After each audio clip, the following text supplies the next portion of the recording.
Good morning, everyone. We're live from Houston, Texas. My name is Drew Borski, and this is Live with Captain Housekeeper. This is Wednesday, August 15th, and show number 78. I'm so glad you're here. Thank you for joining. If this is your first time here, please make sure you subscribe to the Captain Housekeeper YouTube channel. Ring the little notification bell so you'll be alerted when I go live or upload other videos. And as always, if you're enjoying these videos, please give it a thumbs up before you leave. I appreciate it very, very much. Well, good morning. Oh, there were a couple people in the chat room. That was fun this morning before the show started. Captain Diana, Captain Charles, Captain Cheryl, Captain Terry, good morning. I'm so glad you're here. Well, if it is your first time, I always get the chat room up and running at least 15 minutes to a half hour early.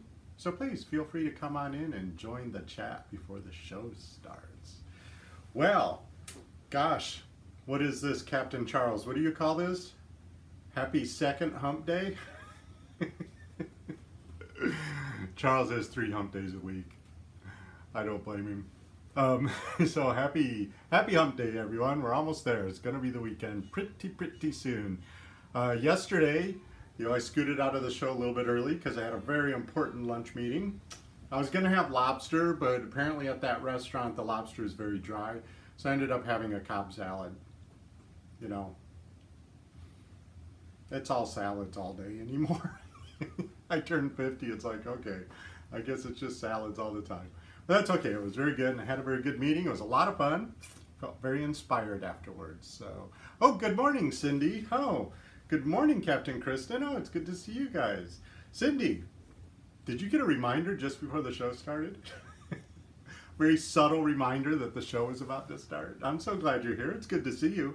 Well, after the meeting yesterday, I came home. It went on longer than maybe a lunch meeting usually does. And it was so much fun, but I came home and I didn't have time really to jump in the studio. But I did do other things. The pool service came and I didn't help, but I went out there and kind of tidied up also. Seemed like a good time, right? And so the pool looks fantastic. But then, I was advised not to add, I don't know what it's called, but you can have in your pool, when you have a pool installed, to where it automatically fills if the level goes down. So I was advised not to put one of those automatic fillers because if you have a leak or something, you don't know it. And so it'll keep pumping water into your pool, and it can make sinkholes or caverns on the side of the pool. It could cause a lot of problems. So everyone told me not to do it. But what they didn't realize is I have 2 giant Labradors that remove gallons of water every time they get out of the pool. So I'm constantly filling up. So what I ended up doing is I went out to the pool last night after dinner, and we were, throwing the ball and stuff. But I always turn on the hose to kind of try to catch up with the water, and I forgot to turn it off.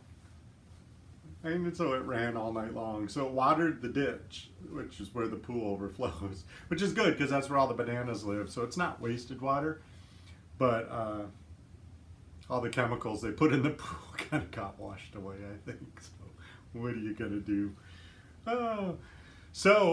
Also, if you're new to streaming with YouTube, or if you've had some issues, I did notice that both my iPad and my iPhone this morning needed app updates. So if you ever freeze up, or if you ever have issues when you're watching any of the YouTube streaming shows, it's because you need to update your app. So I try to keep mine updated so I don't freeze on you. But if you have an issue, that's usually the problem. So please update your apps. So, yeah, Charles said, good to know that the water is not wasted. Yeah, not wasted. The way we set it up is the overflow, there's like an overflow pipe, so the pool doesn't fill up and overflow. Which it does when it rains here in Houston because we get so much so fast. But it flows out, we had it flow out into the ditch area so that it would water the landscaping out there, as opposed to going into the sewer system, which is, some people do that, but it taxes the sewer system. It's a waste. So the water might as well go somewhere good. It's clean water. I don't know if you're supposed to, but when I did the water change on the aquarium, all that fishy water I took out, I put it in the planters out in the garden. Because I figure it's fish water. It's bound to be nutritious, right? Oh, speaking of that, Captain Charles hooked me up with a product. It's called Polyox. And what it does, you put it in your aquarium, and what it does is it starves the algae. It takes away the algae's food. So thank you, Captain Charles, for that tip. I haven't bought it yet, but if you're having algae issues in your tank, he's had good luck with it. I'm going to get some and test it out and hopefully get this algae situation under control. But I did throw a bottle of it in my Amazon product page. So if you click on that link in the show description, you can see what the bottle looks like. So in case you're wanting to get some algae out of your aquarium, hopefully it works. It makes sense. It doesn't hurt the fish at all, but it starves the algae. And if the algae doesn't have food, it's just a plant, right? It'll die. So that'll be good. Check that out in my Amazon product page. I have a vet appointment this afternoon, not for me, for the dogs. They're just getting some shots updated so they can go to daycare. They got to get flu shots all the time. 7 people here. Hey, 7 people. But what I wanted to talk about today is after my lunch meeting yesterday, you know, my mind was all stimulated from the conversation. And what I was thinking about is, you know, we've been discussing this whole Swedish balanced lifestyle approach to things. Like they call it lagom over there. And I've kind of coined the phrase, it's like a Goldilocks approach. Where you go into a room and you say, is there too much stuff or is there too little stuff? Or is it just right? And as long as it's just right for your lifestyle, for your home, then that's perfect. It's, I kind of feel this pressure. I don't know if it's a trend, but I feel this pressure that like we're supposed to get rid of everything. Like everyone's like, oh, take everything to Goodwill. Just get rid of everything. Get rid of everything. It's like, but I don't want to get rid of everything. So this balanced approach seems a little bit, little more reasonable for me. But from lunch yesterday, what I realized, kind of because it came out of my mouth, is when I turned 50, just recently, I realized that stuff wasn't so important to me as much as it was like when I was 25. You know, you go through this phase where you accumulate, and then you get to a place where it's like, oh, things are, you know, I don't need to accumulate. So I've gone through a phase where I've culled each room, and I've taken big Rubbermaid tubs and just gotten rid of all the stuff that doesn't really matter to me anymore and taken it to Goodwill, let it bless somebody else, you know, that whole shebang. But what I was thinking about, what came to mind is, why do I have all this stuff I have? Because even recently I've had friends come in my house and say, ooh, you got some stuff. And it's like, oh, I keep getting rid of stuff, but to other people it seems like a lot. And it made me think, you know, when I was young, I come from humble beginnings. I had family in Lake Tahoe and I had family in Michigan. And in the summers, we often would drive back and forth. We'd drive out to Tahoe to visit and then drive home, or we'd drive back to Michigan to visit and drive home to Tahoe because I lived there for a while. But because we had limited means, those weren't really vacations. They were just road trips. And we slept in rest areas and we ate peanut butter. We had, you know, 1 jar of peanut butter. We got to make it last the entire trip, you know. You know, as a kid, it was just fun. I didn't care. But whenever we would stop for gas, you know, there'd be a knick-knack shop or something. You know, I always wanted to get a souvenir, but we didn't have the money for souvenirs, so we never got any. So when I got on my own and I started to travel, it's like, you know what? I'm going to get a souvenir because I want to get a souvenir. So I get souvenirs. And then they're all over the house. I've traveled all over the world, which is, you know, I'm so grateful and happy about. So I have all these souvenirs all over the house. That's why it seems like I have a lot of stuff, because all these souvenirs are from where I've gone and traveled. You know, and in my hopes, like a couple years ago, my little nephews came and spent a couple weeks. You know, my hopes is that someday they're going to be 50 years old and they're going to look at each other and go, remember when we went to Uncle Drew's house and he had all that weird stuff from all over the world? Wasn't that really cool? So, you know, and some of it, you know, in some countries, they're a little less uptight about things. So some of the carved wooden items are a little, you know, oh, Uncle Drew has that's a little risque. I mean, it's not obscene, but it's just, it represents where I went and the culture there. So, you know, I want them to have these memories too. Or if, heaven forbid, something happens, somebody comes in here and they have to clean the house out. It's like I want it to be weird and eccentric and represent all my travels through the world. So I told you that to tell you this. So what I've decided to do, this is what I'm going to do. When I bought those souvenirs, I had an expectation that that souvenir represented a very, very special point in my life. I was in Paris, or I was in the Bahamas, or wherever I was in Hawaii. And those were really wonderful, magical experiences for me. So when I bought that souvenir, it represented that magic. It represented the happiness that I had visiting that culture. So what I've decided to do is, instead of going through the rooms and going, oh God, everyone says I have to get rid of everything, I'm going to go through my rooms and I'm going to remember where I got everything. And I'm just going to remember it. Like on my mantle, back when I was shooting in the dining room, I don't know if you remember, I had a mantle with a couple skulls on it. You know, they're resin skulls. One of them is from out in the middle of nowhere, New Mexico, and it kind of looks like a Day of the Dead sculpture. And the other skull I got when I went to the catacombs in Paris. It was in their cheesy little gift shop. It's probably made in China, but the skull looks like it's made out of bones because the catacombs are full of bones. So I have those on the dining room mantle. So when I look at it, I can pause for a moment and get back to Paris in my heart. I know how it feels when I'm in Paris. I know how it feels when I'm out in the country in New Mexico. They're different feelings, but I can remember it. So I'm going to just look at the stuff and I'm going to reignite those feelings so that I enjoy everything in my house.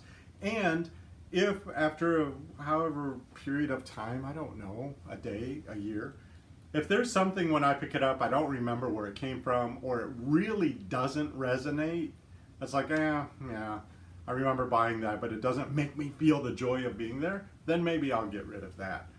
But for now, I'm going to enjoy my stuff. I had to travel all over the world to get it, you know? And if I had stuff from my childhood, I would cherish that too. So I've decided to cherish my things. And when I cherish these things, if they don't bring me the joy that I expect them to, then they're a candidate for donating so that maybe somebody else can cherish it. But I'm not going to get rid of all my stuff, so y'all quit telling me to. I'm talking to the world in general. So that's what I'm thinking. Yes, there's a skull behind me now, Captain Diana. Is it over there? That's actually in a sculpture that I got here at an art show. Reclaimed art show, so it's all pieces. But yeah, I have lots of skulls everywhere.